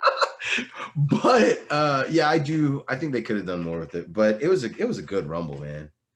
It was a good Rumble. The whole show was good, other than the ladies' match. Yeah, one thing they used to do so good at the Rumbles is probably Pat Patterson, was just making sure there was also little storylines getting moved by the Rumble. There was always so much of that in this match alone. Even just with, like, they were building Macho Man and Bad News Brown on some of these prime times, and they had a moment in this Rumble. Yep. I love that stuff. They did. And no, it was, yeah, you're right. Even some of the tag team stuff. Some of the tag teams that were in there were going at each other. I could not agree more. It just seemed like smarter booking back then. They just seemed to take more time to make their decisions, more calculated decisions with everything. Yes, they also pushed more of the, Hogan and Macho Man in this match as well, with Hogan eliminating Macho Man, allegedly accidentally. I don't see how it was accidental. I mean, it was two people he threw over. So, I mean, and I guess that's how it was accidental. It's because he was trying to get, I forget whoever else was tangling with Macho Man, but I guess Hogan was trying to get the other person out, but you dumped your... And Hogan also showed heel tactics by eliminating Bossman after he's out of the match already. Yep. Which is crazy. You're right, because that's not Hulk Hogan's style at the time at all. But I think they had to do it that way. How did Hogan? I'm trying to remember. How did Hogan get eliminated? Let me check my notes. Because I don't have that written. And it was something hokey. It was because I think it was just a double team between Akeem and Bossman, and they threw him out after. Okay. That's why Hogan was pissed off at Bossman. Yeah, okay, that makes sense. Two of the big guys, they're big opponents. Okay, that fits. Because Hogan doesn't lose a lot clean, even in matches like this. So that was why my brain naturally was like, yeah, that's why I thought he was going to win. I was getting a little annoyed by the end of that match. I thought Hogan was going to win. And that, I guess, furthered, and even that goes to your point, where you said just the little things. It furthers the feud between the Twin Towers and the Mega Powers, even though the Mega Powers are about to break up. I always like the Royal Rumble. The Royal Rumble's like... Yeah, this was always my favorite pay-per-view of the year. Royal Rumble and Survivor Series have always been like my two favorite pay-per-views. And the Survivor Series in recent years sucks. But the Survivor Series in this time period, when the teams used to mean something, yes, it was better.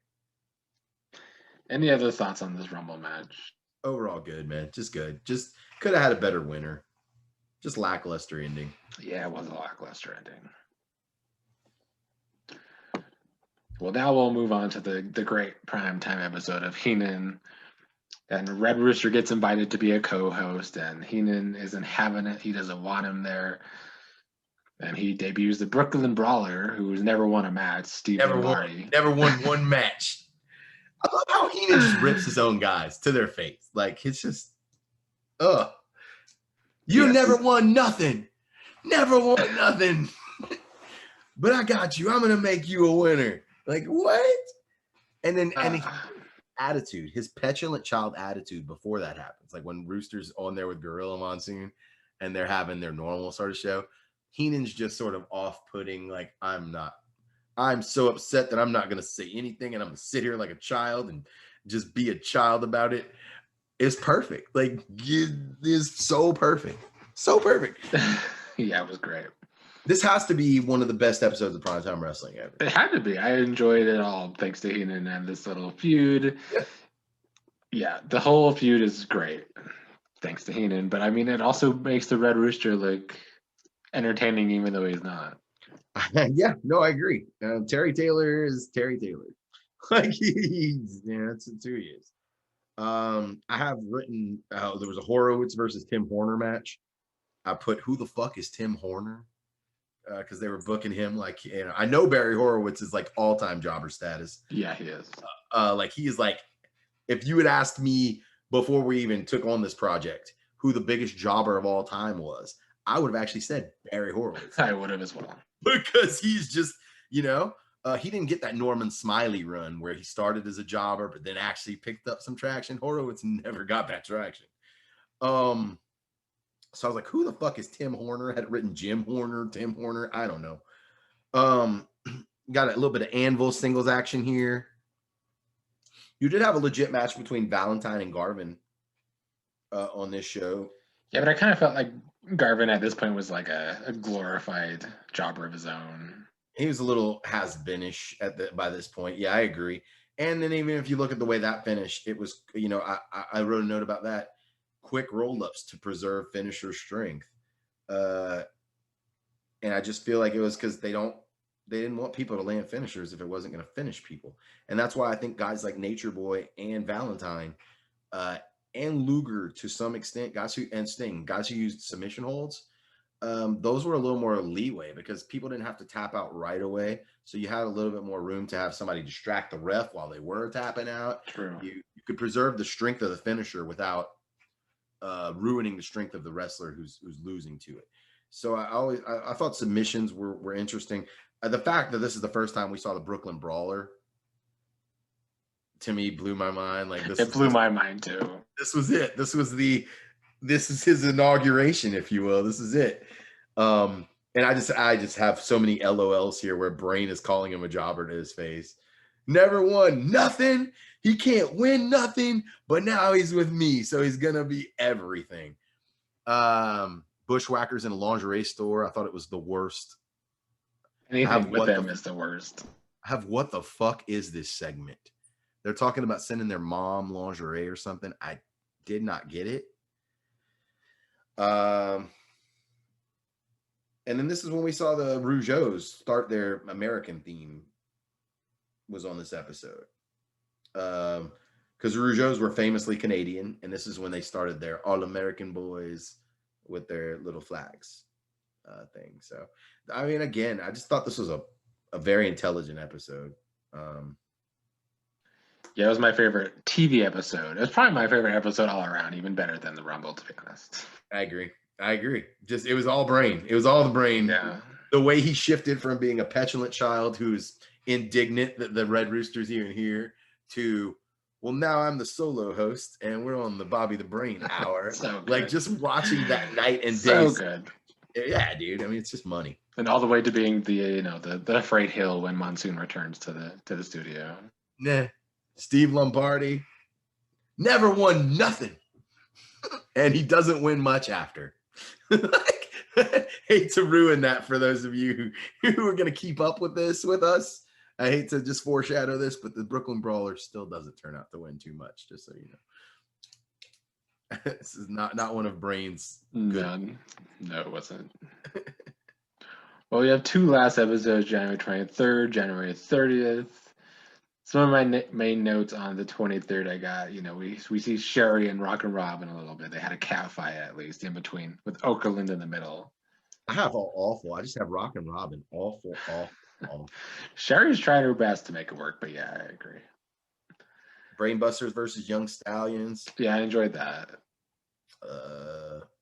Horowitz jobbing out to Martel. I got Mr. Perfect versus some jobber. Garvin versus Dino, again, double counter. Anytime you don't have, and Garvin was kind of a jobber, but he still kind of wasn't. And it even goes to show you that when they have two guys, when they have a non-jobber match, they really don't like a lot of conclusive finishes. They don't. Brother Love's great on this one, as he always is. Yeah, I did like them continuing the story with Andre. He can't really prove that he's not afraid of snakes. Yeah, what's in the bag? I'm gonna open it. No, don't open it. Yeah, even though there wasn't a lot of Andre Jake the Snake feud in these episodes, I think it still made my feud best because of some of these big moments. Yeah. And that's, I mean, that's obviously we're about to see that here in the next little bit. But yeah, I mean, it was, this was just an okay episode for me. It was, I guess that after following the one before it, I mean, what? Yeah, you can't really get better than that one. No, you really can't. You really, really can't. So this was all right, another Bushwhacker squash match. Savage versus Akeem was obviously the main event. Yeah. But again, a DQ win for Savage. No clean finishes. It always seems to be DQs, countouts. They're very, very stingy with letting people hit their finishers and pin other names. And any final thoughts on the January 30th Wild West episode of... The Western set was interesting, and Bobby the Brain, obviously, once again, comes out to ruin the whole film in his own Bobby the Brain way. Brooklyn Baller got his first win, though. He did against, I don't even have written, I just have Jobber. I have Brooklyn Baller versus Jobber. And then Dangerous Danny shows up versus Sam Houston. I don't remember Sam Houston. I just have Sam Houston LMA. I remember the name, but I don't really know if that's from this Sam Houston or not. I mean, just the fact they named a wrestler Sam Houston. I actually had it was depressing watching Akeem beat Owen Hart. That was my main takeaway from this episode. I was like, it's just depressing to see Akeem, the African Dream, clean pinning Owen Hart. There's something about that just doesn't sit right in my soul. You got more of Jim/Tim/ whatever Horner that they're trying to push. I don't see this push going for very far. And Coco Beware says brother as much as Hulk Hogan. If you go back and watch his interview on this one, I tell you what, he's been channeling his inner Hulk Hogan. Because Coco says brother every other word of this of his promo. My main takeaway from this episode was the mega powers and Elizabeth on brother love, and at least it was pointed out that Elizabeth might be the root of all evil because she kind of has been in this feud. And how does Tito not get disqualified when Brutus beats up Ron Bass? That happened in the main event. Brutus the Beefcake beats up Ron Bass, and Tito Santana does not get disqualified, and the ref sees it. I found that to be interesting. But yeah, I mean, nothing gets better than the 16th. No, I agree. I don't think we'll see a better primetime episode than that, but who knows? Maybe they'll surprise us. Touche. Well, what did you grade WWF for the month of January 1989? This one was real tough because I'm trying to separate nostalgia, but I thoroughly enjoyed this. I thoroughly enjoyed these episodes. I want to give WWF room to go up, so I don't want to start them too high, but I got to give props where it's due. This was more entertaining than any wrestling I've seen in years watching these episodes. So I actually gave WWF an 8.8 level of I guess that's a high B. I do want to give them some room to go up, and I do think that they have a few too many non-clean finishes, few too many, double count up bullshit, but the product's amazing. This has got to be one of my favorite eras of wrestling. Yeah, I agree with everything you said. I had fun watching all of this. Heenan was cracking me up so many times. All of it was just very entertaining. I gave it a little bit lower. I just gave it a solid B, 8.5. Brings it out to an 8.65. Definitely gets the win over WCW's 6.95. WWF starts off with the 4 points of our little game here. It's not even close. This month wasn't even close. It wasn't. But I do think we might see some chinning with the guards at some point this year. I think so too. I think the Horsemen are going to have to carry WCW, which they do. I mean, I believe this is, I'm just worried about some of the WWF's gimmicks. That's why I couldn't give it quite as a high of a grade, just because some of their gimmicks I agree with you that they try, at least. These days they don't even try at all. Everybody's generic as hell. But some of them just don't work at all. No, it's true. It's true. Like I said, it's just variety. It's rather than you look at WCW's roster at this point, it's almost all first name, last name, first name, last name, this guy. And I just like seeing people with professions, I can't wait. I hope the Genius comes out soon. I'm pretty sure he's about to make his appearance, Lanny Poffo, to manage Mr. Perfect. So, even shit like that, like the dumbest gimmicks to me, just they inject life into the show. And WWF at this point in time, it felt like a more lively show. Outside of Ric Flair and Steamboat, WWF was it's more lively. It's more alive. I agree. WCW's going to have to step it up to get some points here in 1989. But they got Paulie and Cornette. Yeah. And those guys are money. Let's go ahead and we did our little tops threes of certain things. We'll start with tag teams. I guess I'll go first. I have a number 3. It was hard for tag teams. I feel like a lot of them didn't get a lot of airtime. But I put the Brainbusters as number 3, even though we didn't see a lot of them. It's still totally an arm. They had that match against the Young Stallions. Number 2, even though it was thanks to Cornette, I put the Midnight Express at number 2, just because that's one of the more interesting feuds in WCW outside of Ric Flair. And Steamboat at number 1 was the Hart Foundation. They got the most airtime, and I enjoyed their match at the Royal Rumble. I agree with your rankings completely. And hearing you rank them, I think we ranked on slightly different criteria with this, because I agree with you. In terms of what we got to see on these episodes, I have your ratings perfectly. I rated mine on more of a power scale in terms of just strictly power rankings. And I have Legion of Doom / Road Warriors at number 1, just because these guys the way they're being booked is as unbeatable terrors, and we didn't get to see a lot of them. I think we only saw them maybe once or twice on these episodes. But and you won't catch me rating any.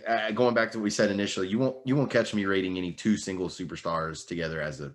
They will never make my tag team list, even if they're. I see that you really don't like that when that happens. Yeah, I don't. I prefer coordinated. I mean, I don't know. I just prefer coordinated costumes and shit. I just do. So obviously, behind Legion of Doom is their knockoff. I have Demolition at number 2. WWF's answer to the Legion of Doom is Demolition. The way they booked them in the Rumble showed, again, I really read into that they were trying to preserve their strength. And I think Demolition's about to go on a long run, even though I don't think we got to see them in any match other than the Rumble on this particular set of matches. Or maybe they had one match. And then, oh man, I can't believe I wrote this, but I'm going to stand by it because of the way they're being booked as well. My number 3 temporarily is going to be the Bushwhackers, because they seem to get a promo every week. And this one kind of I bled into your criteria because they did seem to get a promo every week. They're undefeated at this time, and they seem to just be squashing everybody they go against. So you can tell that the WWF is at least building them up to be credible contenders to maybe Demolition. So yeah. But that's a good point. They did get a lot of screen time. Yeah, they got a shitload of screen time. As much as I hate them, they just dominated What about your matches? So my number, I'll start from the back this time. My number 3 match was Haku and Harley Race. And this was because I just love Brain's work during the whole match. I mean, I hate to credit their match to him, but it was just entertaining. It was so entertaining hearing him going back and forth. So that was my number 3. My number 2 was the Flair Windham versus Gilbert and Steamboat. I just think that was, Steamboat's coming out party. This was the beginning of a huge, what I believe is about to be like a year-long feud between Flair and Steamboat. I think this is like a massive feud that's about to start. So, and it was a really good match. It was actually one of the better matches on this entire string from either show. Number 1, I gave to the Royal Rumble match itself. Even though I hated the finish of it, I just second everything you said about it. They built so many storylines within the context of the Rumble, and it's kind of unfair to be able to grade the Rumble the same as these other matches because they do have so much more to work with, but I think they utilized it and they did what they needed to do with the match. So it was my favorite match. How about you? I flipped 1 and 2 because I got a little bored with Rumble in the second half of that match. So I put Flair and Barry versus Eddie and Steamboat at number 1 and the Rumble at number 2. And I couldn't decide on number 3. I really did want to put Tito Santana and the Red Rooster at number 3, but instead I put the Hart Foundation and Duggan versus Dino Bravo and the Rhodes brothers. That's a good match. It was a good match. I enjoyed that they told a story in that match like they did in the other 2 in my top 3. So that's why I put it. Could not agree more with that. I'm interesting for this one. I really want to see our feuds. I want to go 1 for 1 on this. So we'll start with our number 3 with our feuds. I'll go first. My feud is Jim Cornette and Paulie Dangerously.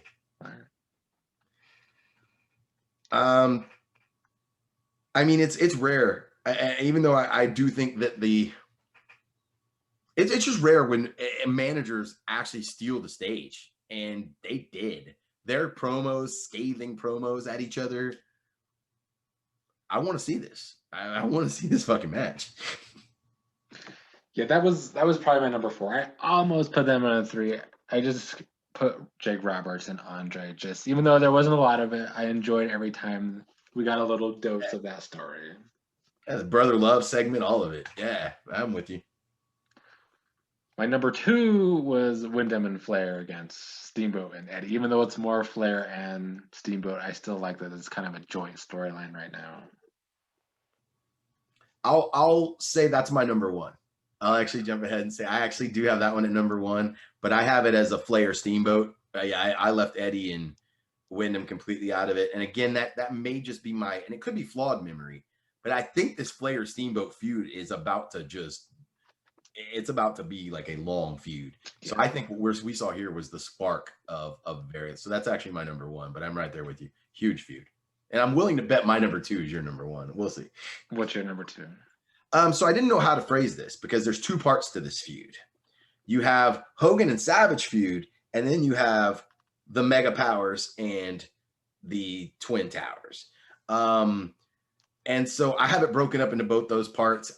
I consider it all part of the same kind of feud, or I grouped it here all together because I think it's, it's a feud between the two tag teams, but it's really a feud between Hogan and Savage. And so that's my number two.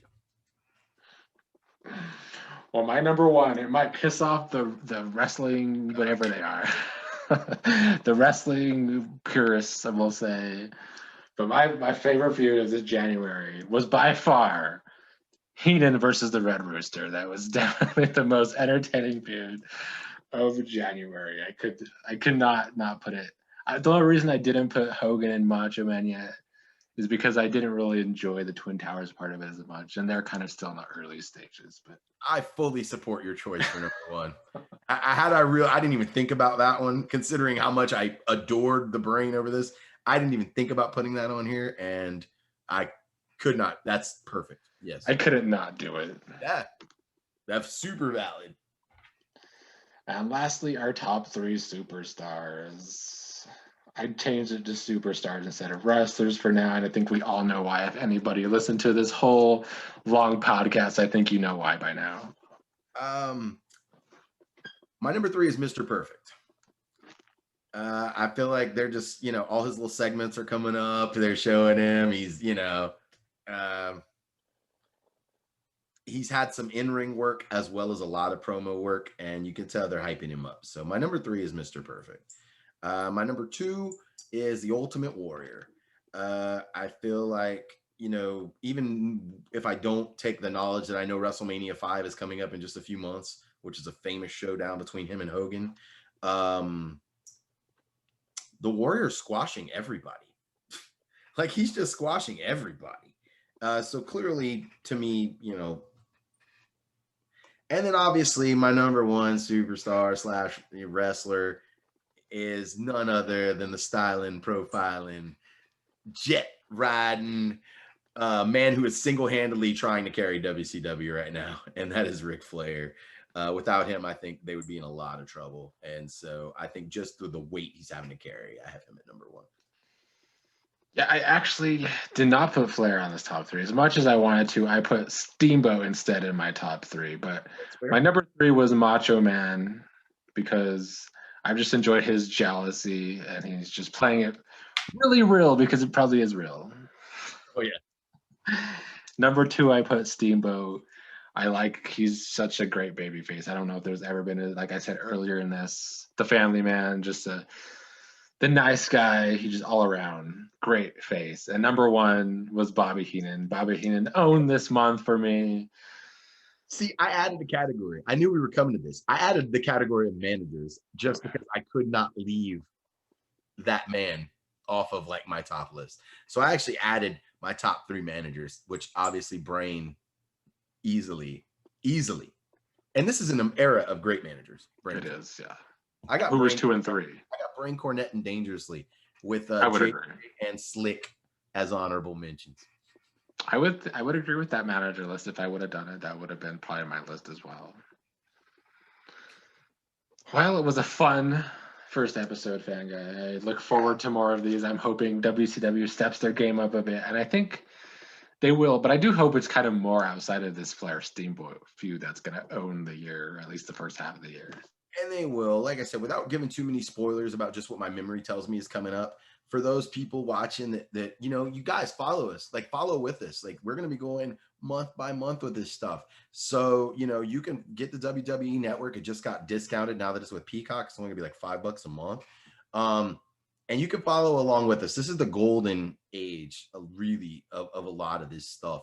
So like, it's amazing. Like what's happening during this period of time with everything. And I'm really looking forward to it. I enjoyed the hell out of watching some of these, and I can't wait to see what's in store for us. But as far as the WCW thing goes, I don't think it's just going to be Flair and Steamboat. I think that's going to be the main feud over the next year. But you're going to see some very interesting additions to the Four Horsemen in the near future. Some people that you would not expect to see crossing over to the dark side that a lot of people. I do know one, I think.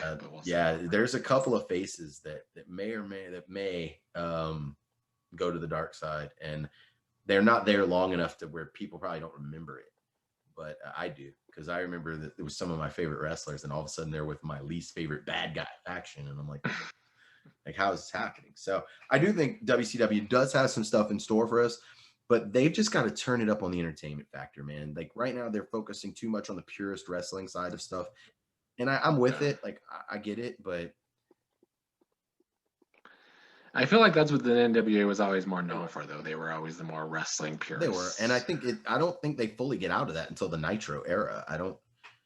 I think you're going to see more of the wrestling purity from the WCW side than the WWF. But we just need a little bit of characterization in there too. Like give us some more slow guys with earmuffs licking people. Give us a little bit more of that. Well, WWF wins January 1989, gets the first 4 points. We will see what happens in February next week. Thank you, fan guy. Hope we enjoy February as much as January. I think we will. At least the next few months. Yeah, I know I will. I absolutely know it.